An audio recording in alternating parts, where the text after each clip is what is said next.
O jeigu viskas, ką atrodytų žinojome apie vieną svarbiausius mineralus mūsų kūne, varį yra, tiesiog netiesa. Būtent tai ir pabandysime išsiaiškinti. Šiandien gilinamės į gana drąsus vario revoliucijos teiginius, kurie remiantis medžiaga iš revealingfrau.com apverčia medicinos dogmas tiesiog aukštyn kojomis. Paprastai manoma, kad aukštas vario lygis kraujyje yra blogas ženklas, tiesa, ligos požymis. Bet šio požiūrio šalininkai kelia klausimą, o gal mes viską suprantame atvirkščiai? Gal tai visai ne nuodas, o organizmo bandymas pačiam save išgydyti? Galbūt mes bandome slopinti ne problemą, o sprendimą? Gerai, taigi štai koks mūsų kelias. Pradėsime nuo paties vario paradokso ir kvestionuosime jo toksiškumą. Tada pasigilinsime, kodėl tikroji problema galėtų būti ne perteklius, o trūkumas, išnagrinėsime, kokios kitos gydomosios savybės variui priskiriamos, ir pabaigoje pereisime prie konkretaus veiksmų plano.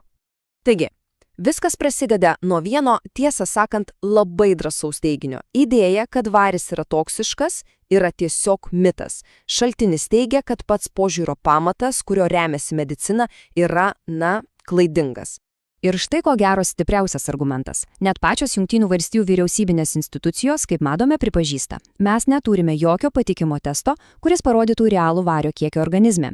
Ir čia kyla visiškai logiškas klausimas. Jei negalima to tiksliai išmatuoti, tai kokiu pagrindu apskritai diagnozuojamas tas vadinamasis toksiškumas? Pagalvokime logiškai. Vario lygis kraujyje natūraliai šoktelia į viršų nėštumo metu? Ar kai organizmas kovoja su infekcija, uždegimu? Ar tai reiškia, kad kūnas ima save nuodyti? Anot šaltinio, tai tiesiog absurdiška. Tai ne ligos požymis, o kaip tik gydymo atsakas. Štai, čia ir matome tą esminį susidūrimą. Įprasta medicina sako, padidėjęs varis yra ligos priežastis, o šaltinio požiūris teigia, ne, liga yra priežastis, dėl kurios organizmas mobilizuoja varį kaip pagalbos priemonę. Ir tai, kas vadinama toksiškumu, iš tikrųjų yra tiesiog desperatiškos vario trūkumo simptomas. O dabar truputis matematikos. Remiantis Pasaulio sveikatos organizacijos duomenimis, mirtina vario dozė 100 kg svorio žmogui yra 20 000 mg. Dabar palyginkime tai su tais keliais miligramais papilduose, dėl kurių kartais nerimaujama.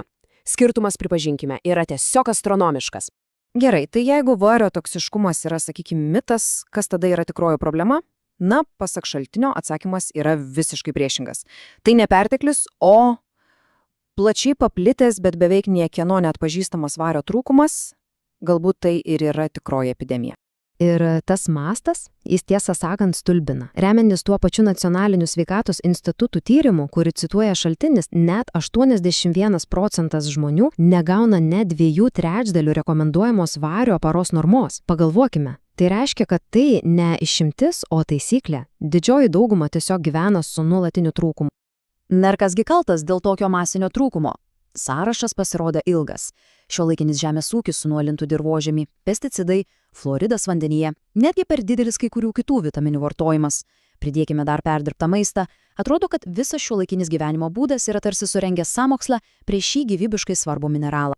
Gerai, o kas būtų, jeigu pavyktų atstatyti normalų vario balansą? Anot šio požiūrio mes atrastume ne šiaip dar vieną papildą, o patį sveikatos pamatą. Pažiūrėkime, kągi varis teigiama sugeba. Visų pirma, varis yra tarsi mūsų kūno statybininkas. Be jo kartu su cinku ir vitaminu C nevyksta kolageno gamyba. O kas yra kolagenas? Tai tie klijai, kurie laiko mus visus viename gabale, nuo odos elastingumo iki kaulų tvirtumo ir sveikų kraujagyslių. Antra, varys yra mūsų asmeninis energetikas. Mūsų ląstelių jėgainės, mitochondrijos, naudoja varį tam, kad pagamintų ATP, tai pagrindinė kūno energijos valiuta. Formulė čia labai paprasta. Nėra vario, nėra energijos. Jaučiamas nuovargis? Galbūt atsakymas čia. Trečia, ir čia žinote, slypi didžiausia ironija. Varis yra detoksikacijos specialistas. Tas pats mineralas, kuris dažnai laikomas toksinu, iš tikrųjų yra būtinas tam, kad mūsų kūnas galėtų pats apsivalyti nuo tikrųjų nuodų, pavyzdžiui, sunkiųjų metalų kaip gyvsidabris ar švanas. Ketvirta. Varis veikia kaip mūsų asmeninis sargybinis. Jis turi labai galingų antimikrobinių savybių. Tai reiškia, kad jis padeda mūsų imuniniai sistemai kovoti su pačiais įvairiausiais įsibrovėriais, pradedant parazitais ir baigiant bakterijomis bei grybeliais.